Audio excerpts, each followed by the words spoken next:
1996, I welcome you to our graduation exercises. It has been said that the journey towards the goal is success in itself. It was our journey through St. Mark's that, while never easy, was always made in the spirit of perseverance and hard work. And for that achievement, we are already a success. During our four-year journey, our class has traveled down many paths. We began our journey as freshmen when we began to carve our niche at St. Mark's. As we continued through our 4 years, some of us chose to join clubs and some chose to participate in athletics, while all of us chose to make lifelong friendships and to pray together in times of sorrow and joy. But our journey was a unique one because as the class of 1996, we are unique. St. Mark's has instilled in us a sense of unity unlike any other group. We struggled through rigorous academics, but we struggled through them together. We mourned with each other in times of loss and pain, but we mourned together. Always remembering that our primary mission was to serve God. My immediate Department of Public Instruction, Department of Catholic Education, Diocese of Wilmington, and the Academic Council, St. Mark's High School, have been approved by the administration and faculty of this school to be awarded the Diploma of Graduation. We ask that you hold your applause until all the graduates have received their diplomas. We begin with the class officers. Paul Wilfred Kaufman.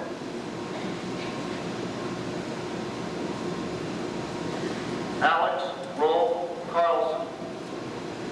Catherine Mary Casey. Allison Lynn Kett. Faith Barreto Aquino. Brooke Andrew Brower. Christine Marie Hernandez. Jennifer Marie Rutkowski. Kathleen Patrice Quinn. Andrea Christine Ferranti. Melissa Lynn Morini.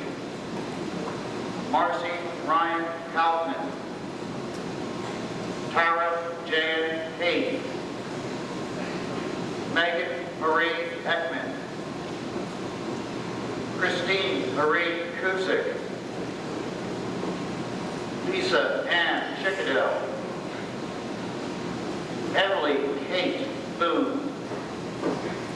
Nicole Lynn Bazemore. Margaret Elizabeth Smith. Lorraine Gwen Marie Wisniewski. Jill Van Dusen. Jennifer Marie Stevens. Colleen Francis Reagan. Lauren Aileen O'Donnell. John Pollock. James Walter Damarod Jr. Matthew Shane Lowe. Matthew Thomas Dorinio. Denis Gaston Asion. Tim Paul Tello. Douglas Michael Radabot. Kevin Michael Hoy. Francis Florencio Lopez III. Patrick Michael Wyatt. James Henry Wright. Daniel Travis Schiff. Mark Armstrong Graham. John Francis Neal Jr. Sean Harold Hines. Benjamin Joseph Matthews. Christian Michael Kemchinsky. Graham Wolf. Mark Stephen Podolak. Gene Thomas Kelly.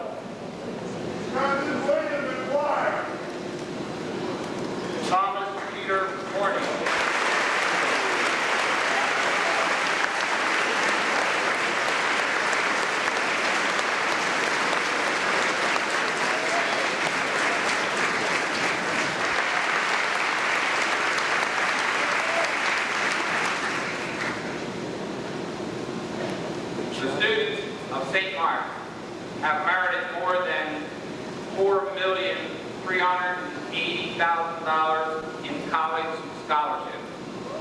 I call upon Mr. Wayne Schmee, our college placement advisor, who has worked diligently to ensure our students are given the opportunity of securing scholarships and offers to make the announcements.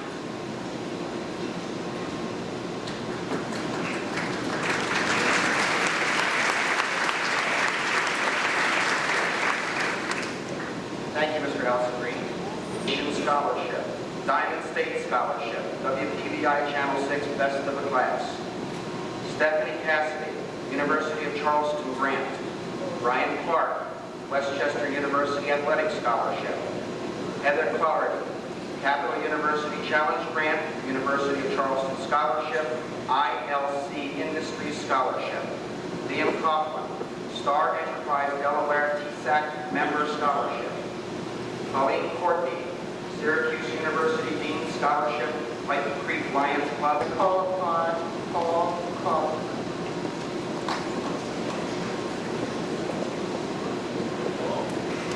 Thank you, Dr. Monica. Your Excellency, Bishop Salzarelli, welcome back to your high school. Honored guests, administrators, faculty, parents, friends, and graduates. In 20 years, we're going to come back here again for our 20th reunion. We'll stroll the halls and talk to one another and gossip about our lives. We'll talk about these past 4 years. When we meet again, we'll be coming through varied experiences. Many of us are off to college, but some of us are not. Many of us will seek jobs here in Delaware. Some of us will not. Some of us are going to join the United States Armed Forces. Some of us are not. The class of 1996 will enter the world at different angles, looking from different places. But what makes this class so great is not what we will be, but who we will be. Look around, class of 1996. Look around and see the people around you. As Father Greg would say, see their goodness, see their holiness. See the fact that for the St. Mark's student, life means more than mere success. Money, power, these are not absolutes. Economic success is certainly to be valued, but it must be valued in its place. Ladies and gentlemen, as you look upon this class, the graduated class of 1996, you may be seeing the creme de la creme of elite business. You may be seeing the next generation of Wall Street power brokers. But you may not. What you are certainly seeing is something far more important. You are seeing the next generation of community leaders.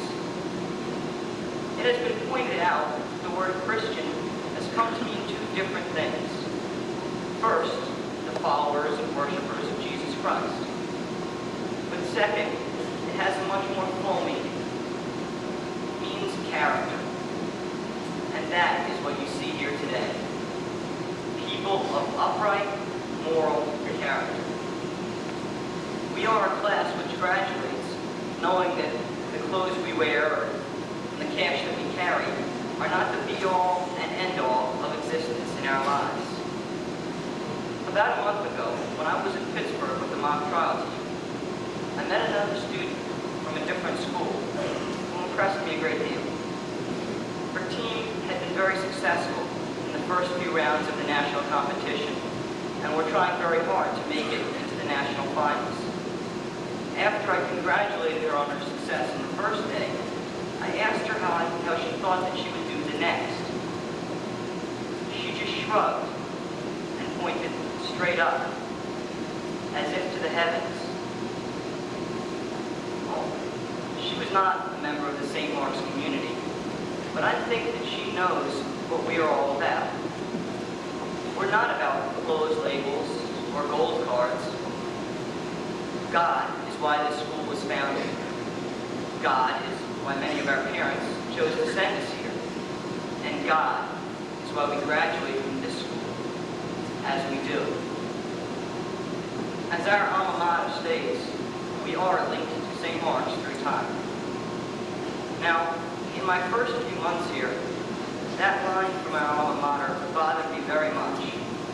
I had an image of 1,000 little Spartans tugging at these chains binding, trying desperately to escape their past. I've learned that our bonds aren't forged down in maintenance. Graduates aren't hooked to the school one day in June, never to escape. At least I hope not. We will enter the real world having forged our own links. Not the links of bondage, but the links of unity, which having a common moral code creates. We have studied theology, scriptures, morality, and social justice. We have developed closer relationships with God. When we accepted our diplomas a few minutes ago, we turned our rings so that the M on them faces outward. We let the world know who we are. Mind you, not what we are, or how many figures we'll be making, but who we are. What we do, why we do it, what we feel, and what we believe. We are not only graduates, we are disciples of God. We no longer need to wear that M turned in as a reminder of what we need to be. We are who we need to be. Look around and see the bonds we formed with each other, with our faculty, and with our school. We have forged our own links. When we leave this room, we leave as graduates of St. Mark's High School. We are entering adulthood, and we are ready to accept the discipleship offered to us. In 20 years, we won't talk about clothes or money, about promotions and power. We'll talk about the same sort of thing we've talked about for 4 years in the 130s and 140s. And yes, Mrs. Johnson, the 150s too. I think we'll talk about the thing that brought this school into existence. I think that we'll talk about the thing which unites us, the thing that forms our links. In 20 years, we will know what is important. We will talk about who we have become. Because of our teachers, because of the prayer here, because of each other, because of St. Mark's. Thank you.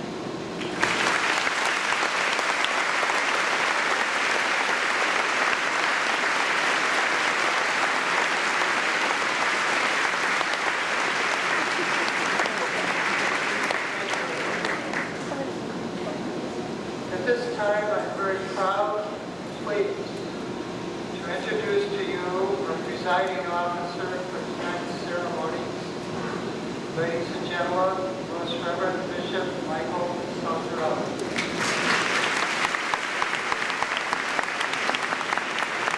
Like to stay enough for him.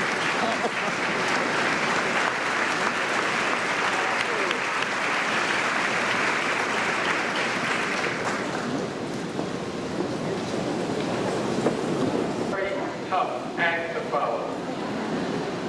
You said it all, Paul. I'm very proud of you. I'm proud of what I have experienced here tonight. I want to express my thanks to Dr. Monty, Sister Marie Woods, Father Greg, and members of the administration. My special thanks to the faculty. Faculty which doesn't take their position here as a job, but takes it as a wonderful ministry, a ministry to your sons and daughters, a ministry in behalf of the church, a ministry in behalf of, as Paul just reminded us, God. That's a powerful statement to make. Dear graduates, I know you're tired, and so am I. It's been a long night. I just have a couple of words to say to you. You know what happens around senior years in colleges. The major football teams come in. The professional basketball teams come in and they begin to look around at the seniors and maybe some not, maybe some juniors, and they begin to recruit. They have sent their scouts and they want to recruit. They have targeted certain people and they're going to envelop as much as they can those people with all kinds of fantastic offers. Millions of dollars, houses, cars, all you name it. They recruit exactly who they want. Well, dear seniors of St. Mark's, dear graduates of St. Mark's now, I want you to know that you have already been targeted. You are at this very moment being recruited. And you're being recruited away from God.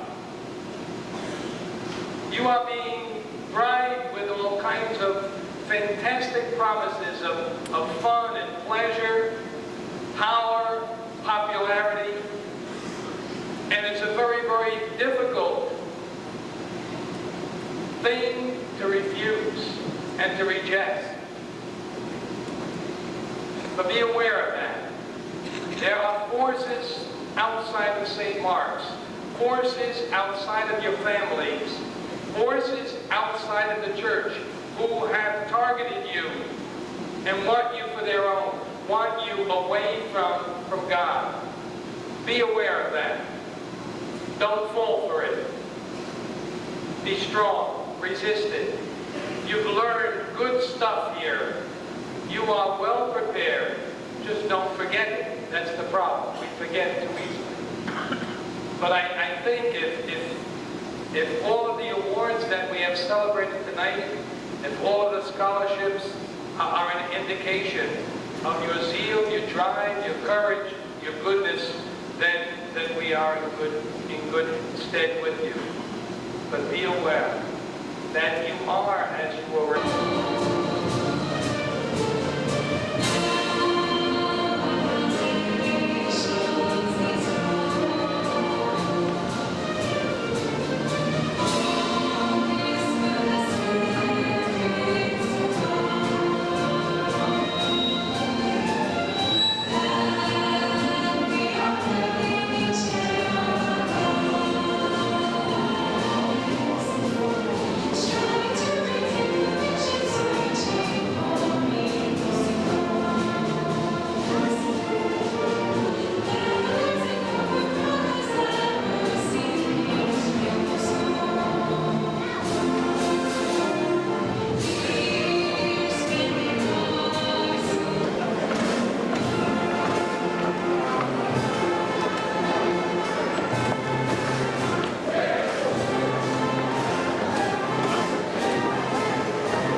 Yes.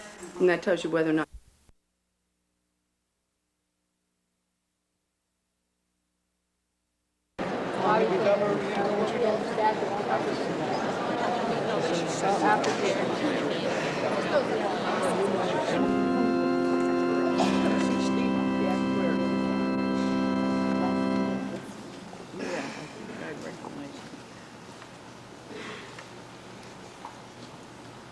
Good evening.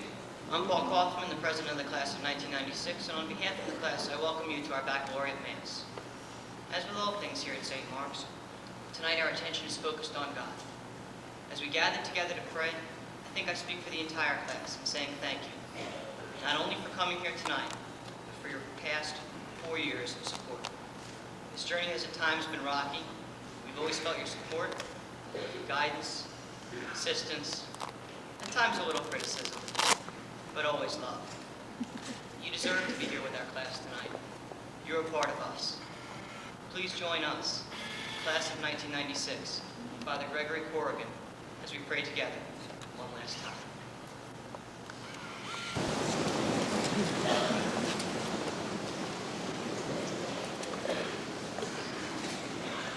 At this time in the liturgical year, the church tells the gospel story of commissioning. Jesus, in leaving his disciples, commissions them as they are about to go forth into the world. They were an awkward group, confused, insecure, at times feeling like they were not quite ready for what was before them. But he believed in their goodness. He said words to reassure them. And tonight, we hear those words of Jesus. You are my friends. Remain in my love. His disciples, who had learned so much in their time with him, were commissioned and went forth. And together, they changed the face of the earth. 4 years ago, you entered this school as individuals. Today, you are a class, a graduating class. And at this wonderful moment in your life, we have this opportunity, in the goodness of our prayer together, to remember and to give thanks to God for all that has been. In preparing for this liturgy, I asked the members of this class to fill out a form for me, asking them to note some of the memorable occurrences for each of their 4 years here. Let me highlight for you some of the things that the seniors have said were most significant. As freshmen, you remember being scared, getting lost, trying to fit in, making new friends, and being sprayed with perfume. As sophomores, you remember driver's ed, the sophomore semi-formal, the blackout, getting your license, and getting demerits.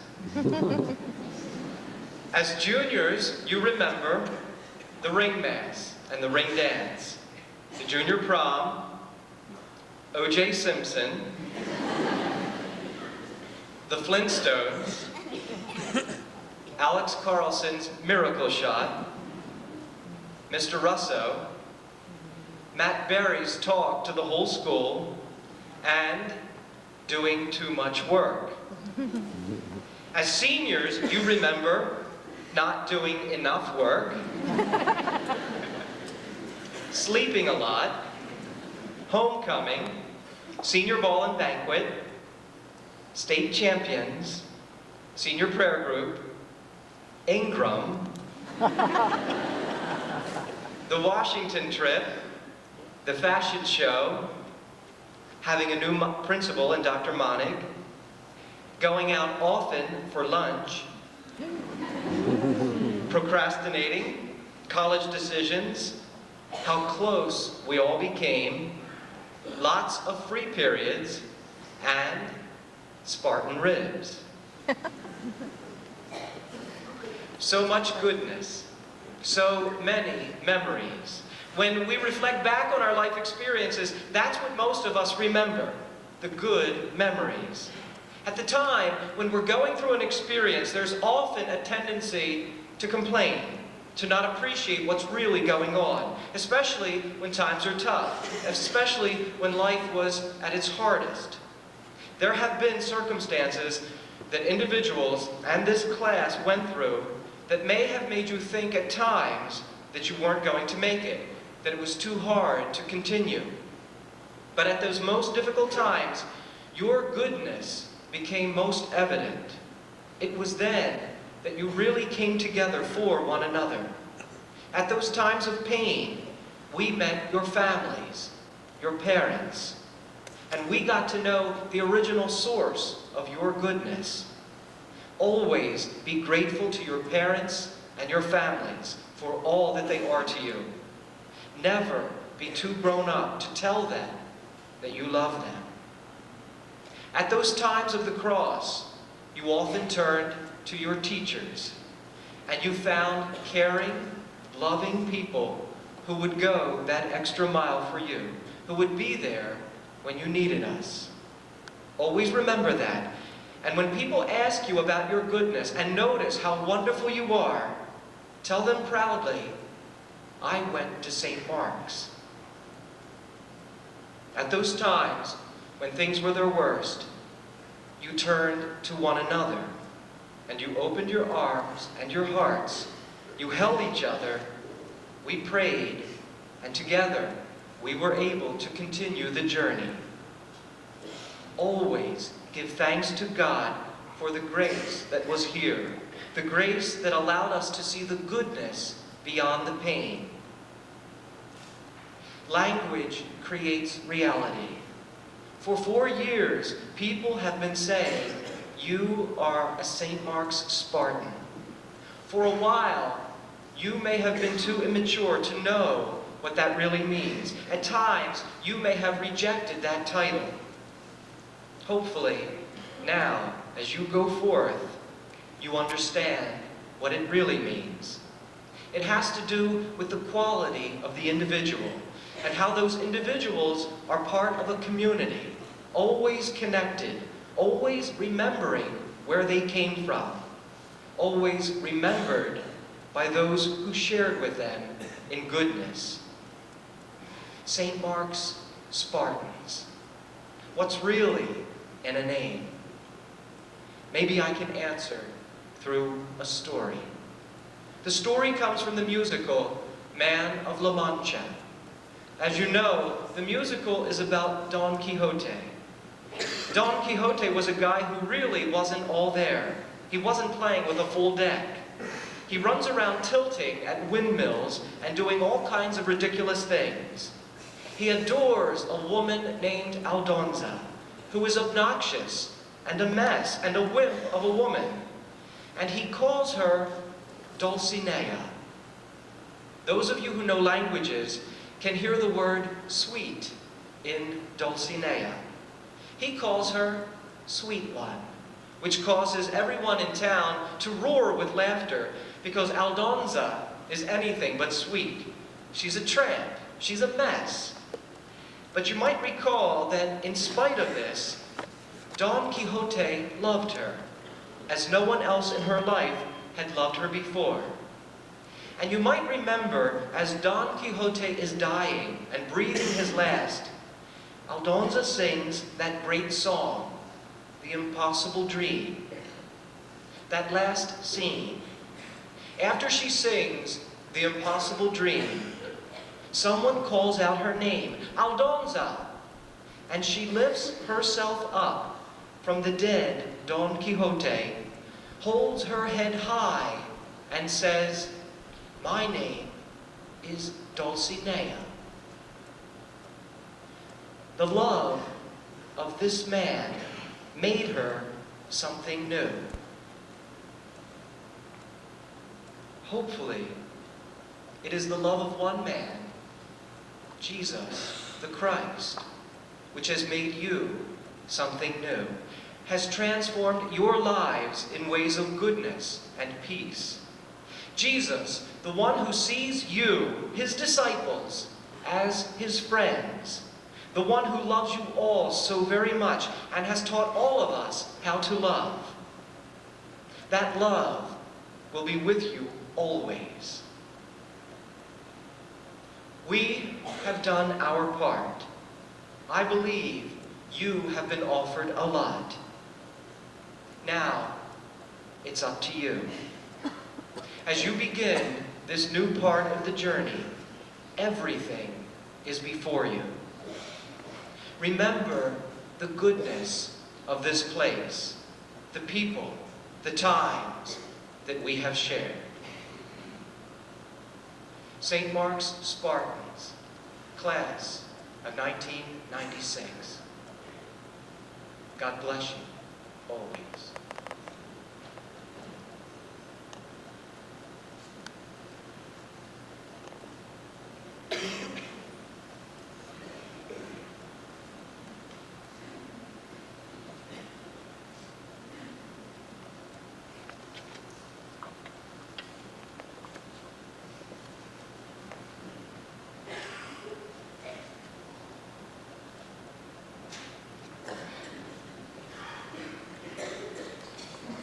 Use this opportunity of being gathered together in prayer to offer before our God the needs that we have for this community, needs we present on behalf of people everywhere. And we ask you to please respond to each of these intercessions. Lord, hear our prayer. Faith to speak about their love of God, their prayer. And it went so well, these seniors were so powerful, that I asked them to come back to the sophomore retreat day and do it again. And it went so well that I asked them to come to the freshman retreat day, and they did it again. So they've had an opportunity to speak to all the other students here at the school. And one of the seniors who spoke was a young lady named Gwen Finnicle. And when she spoke to the juniors and the sophomores and the freshmen, one of the things that she told them was, in your time here at St. Mark's, if you have not met Mr. Tony Glenn, go out of your way and do so. Because Mr. Glenn will convince you of your holiness, and he will point you to God. Overwhelmingly, the senior class has chosen him to give a reflection at this time. And they did so because they knew that his personal remarks shared on this occasion would be wrapped in his incredible, incredible heart. He's a man of great faith, a man of great prayer. I would like to introduce to you my friend, my brother, Mr. Tony Glenn.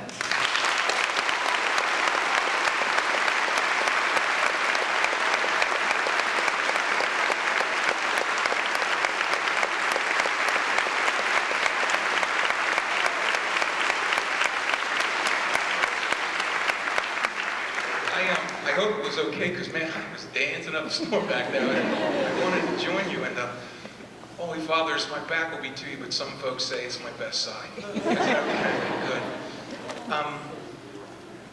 I figured after 3 to 4 years of you guys here, and maybe you wouldn't want to do it on this night, but anyway, here we are.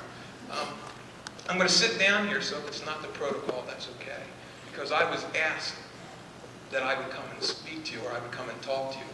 So what I thought I would do is not stand behind the podium, because then that would be some type of block that wouldn't feel all of your goodness. So I want to get right up in here, get hit from here, get hit from here, and then we'll just talk. Didn't write any notes on purpose. And the reason for that was because Jesus, who was one of my biggest heroes ever, taught us a lot of things when he was alive on the earth.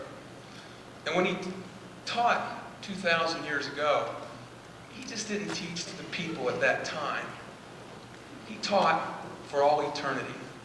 In other words, the word eternal means no beginning and no end.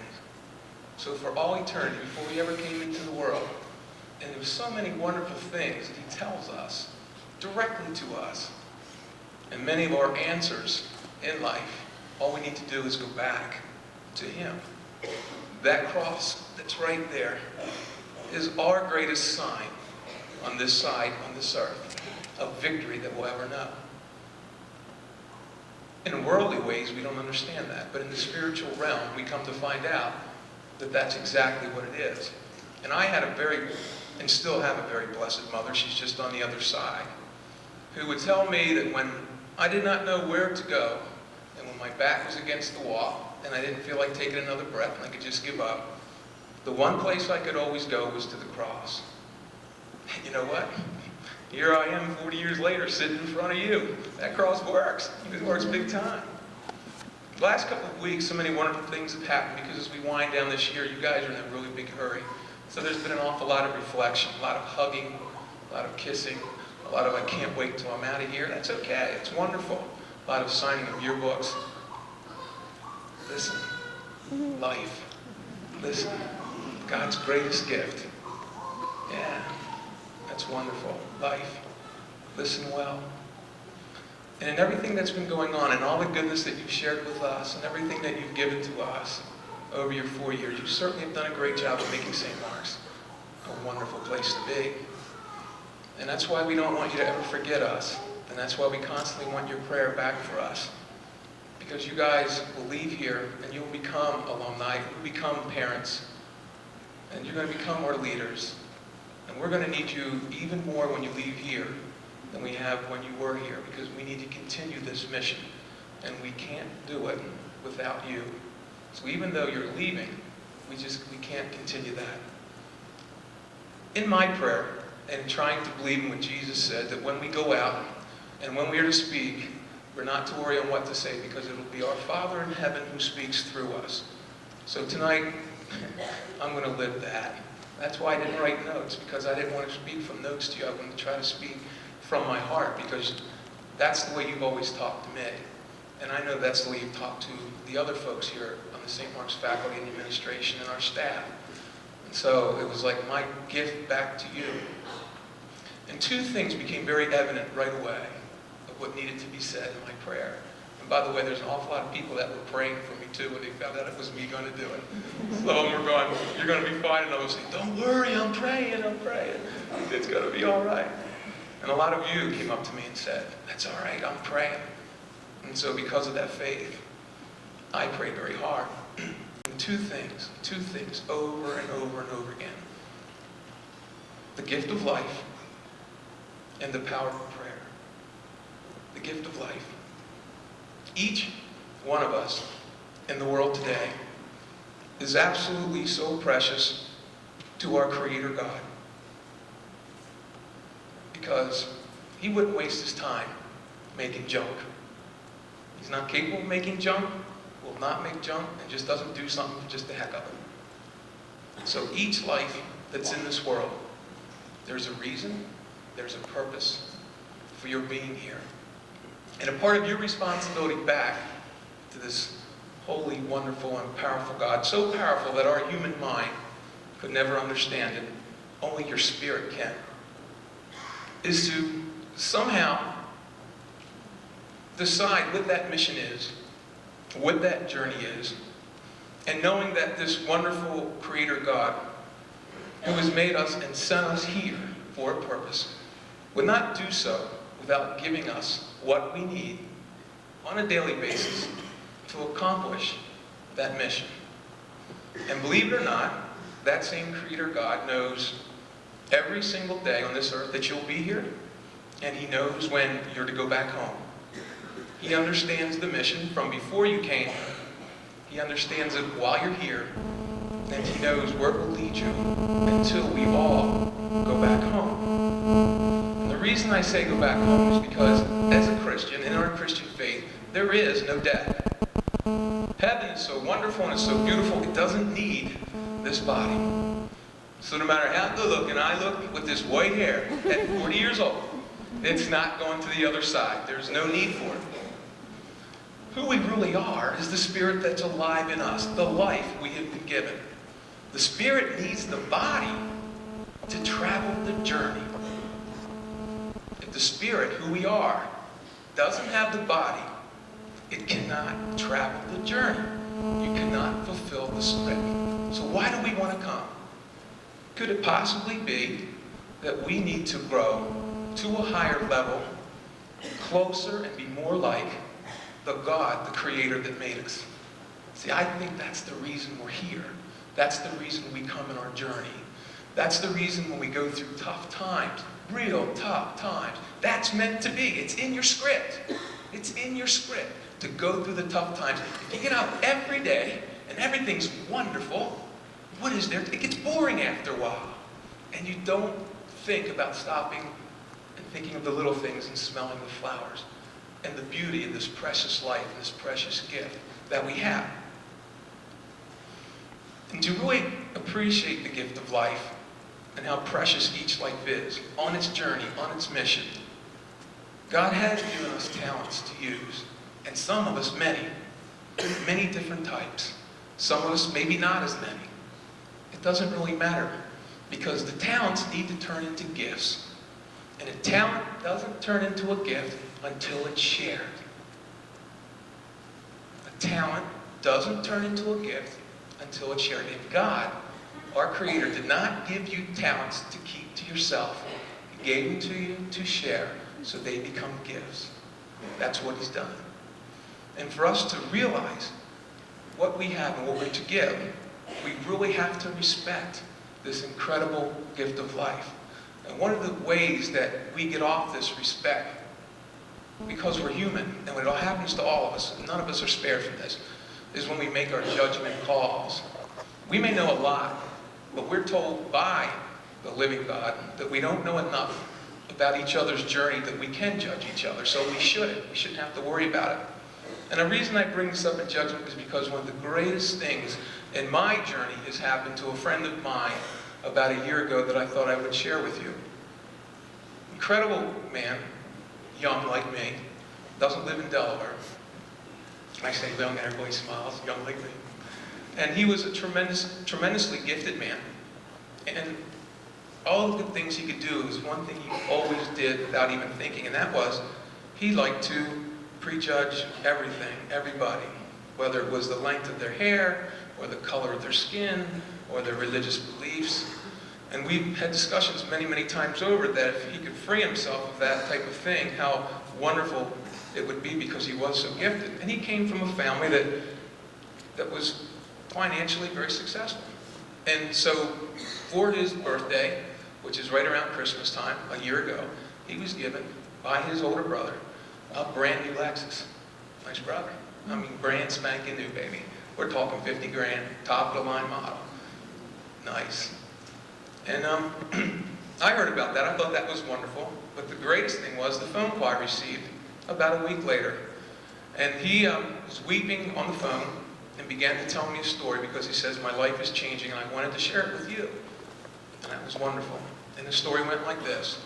Right after he got the car, the next day, he went into the bank in town, in the city, a big city, not Wilmington, parked his car, went into the bank, and when he came out, lo and behold, there was this little, which he called street rat, eyeing up his car, looking it over, up and down, dirty, torn pants, shirt didn't look too good, just all over it. And he goes, what's this guy trying to do to my car? Goes up to him, and a little one, about 6, 7 years old as he says, Mister, this is your new car? Yeah, it is. And what do you want with it? Oh, nothing. He says, this is a beautiful car. He said, you buy it? He said, no. He says, my brother gave it to me. And just then, a sparkle came, as he calls it, from the eyes of the little one. He said, geez, boy, someday and right away he started thinking, yeah, I bet you wish you had a brother give you a car like that, being very judgmental. But that's not what the child said. The child said, one day I wish I could be a brother like that. Not the brother to receive the car, but the brother to give. And he said, the minute he said that, something hit him right square in the chest, boom, right back he went, and he looked at this and he saw these eyes totally different than what he saw when he walked out of the bank. And to that astonishment, he says to him, well, would you like to go for a ride? And we know that's not the thing you do. You don't do that, but something in him, something was moving in him, and so the young one, of course, said, absolutely. So they get in the car and they're driving, and he asked, Mister, please take me to my house. Please take me to my house. And immediately he judges again. Why, of course he wants me to take him. Of course he wants to take his house. Show off to all his friends. Big, beautiful car. Little raggy kid. No money. Poor. Stealer. All that kind of stuff. Pulls up in front of the house. Please park here. Child gets out of the car. Walks up the steps. And now he says, please don't leave. Please don't leave. I've got something to show you. So all kinds of things are going through his mind. I'm going to get mugged. They're going to hijack me. They're going to steal the car. I'm going to get beat up. And lo and behold, he looks up. And out the door comes this child between 6 and 7 years old, and he's carrying his little brother, no older than 3, who is all crippled. And he walks him down to the bottom of the steps, and he sits there, and he sets him on his lap, and he says, there it is, Bobby, there's the car. There it is, that's what I was telling you about. Look how beautiful it is. And one day, I'm going to buy you a car like that so that you can go and see all the beautiful things the world has. And he said, at that minute, it was like lightning just hit him. He began to weep. The child said, what are you weeping for? And then he just said, why do I have to judge? He misjudged him from the very beginning, and all this child wanted to do was to just bring his crippled brother down and get a chance to take him out to see all the wonderful things and to let that brother know that he was going to be a good brother and that he was going to share that way. So lo and behold, he goes up to the door, knocks on the door. It's a single mother, very young, takes her, takes both children, and off they go and show them all the beautiful Christmas lights and the wonderful things in the store. Great story. Says to me, never going to judge again. I said, oh, don't say that. But at least if you're on the job, you're working in it, and that was really wonderful. The second thing is the power of prayer. None of us, even that holy priest that we know is so crazy and full of prayer. We know that. We know how crazy he is to go up in a tree at 4 o'clock in the morning and pray the day in every day. We know that. But even in his greatness and his holiness, none of us understand the power of prayer. None of us do. We really don't. And I think so many of us transition on to the other side, and the first thing we recognize is the hugeness of the prayer room in heaven, and to find out all the things, how powerful we could have been if we only had used prayer, and the things that we could have accomplished, and we'll kick ourselves 100 times for not praying more. And there's so many different types of prayer. You are prayer. Your goodness and your holiness, as the priest has always told you, are prayer. A smile to somebody having a bad day is a prayer. Opening the door for somebody is a prayer. All those things that you can do, things that you can share of yourself, is all prayer. Prayer is for somebody else, which you do so well, especially when it's time for an Ingram test. That man is the holiest of men I've ever known. I have never seen one man call more young people to prayer. And it's wonderful, isn't it? And you all love him so much when he gets up on a desk and he's screaming about the social justice. He's wonderful. And yet, in our prayer and singular homeroom, when we really hold on to each other and pray for that, one day an answer came back from the other side. Don't look over here, none of us have passed the test either. That is prayer. And that's why we love to have Bruce Ingram at St. Mark's, because he does so many wonderful things for you. But there is so much to do. But the key to the journey and in your prayer is that we must pray. And when we pray, we must believe in the prayer that we pray. We must believe that the prayer is good for the journey into all eternity. As the priest often says, I pray for that $1 million every day. Well, I think I know what he would do with $1 million. I wouldn't be as good, so I don't want $1 million. But the prayer must be focused on the journey. The prayer must be focused on the gift. And with that prayer, everybody always talks about the kingdom of heaven and looks up. My friends, the kingdom of heaven is upon you and always is. It's all around you. All you have to do is open your heart, and it comes in. And so tonight, one more time, because you are so wonderful and so incredible in your prayer, what I would like for us to do, only because it's what I'm feeling, so I'm going with the feeling, is I want you to think right now, I want all the wonderful parents and the incredible teachers and the holy priests, all of us right now, to take 30 seconds. I want you to close your eyes, and I want you to think right now, if it was God himself standing and sitting right in front of you, what is it that you would ask him for? Would you ask him for a physical healing for somebody? Would you ask him for a spiritual healing? Would you just want to thank him for the gift of life? Would you want to make sure and be reassured that he will be with you? When we pray in school all the time, I think it's important for the parents to know that so many times, I want to pray for my mom, I want to pray for my dad, I want to pray for my sister, I want to pray for my papa, I want to pray for my grandma. That's all we hear, and so we focus on that. So right now, to feel the power of prayer, really to work, what do you want to pray for right now? Just think about it. To say, for it'll be your heavenly Father who speaks through you. You must be the light of the world, not just by your words, but by your actions. And folks, if you will see with his eyes and speak with his mouth, if you will listen with his ears and touch with his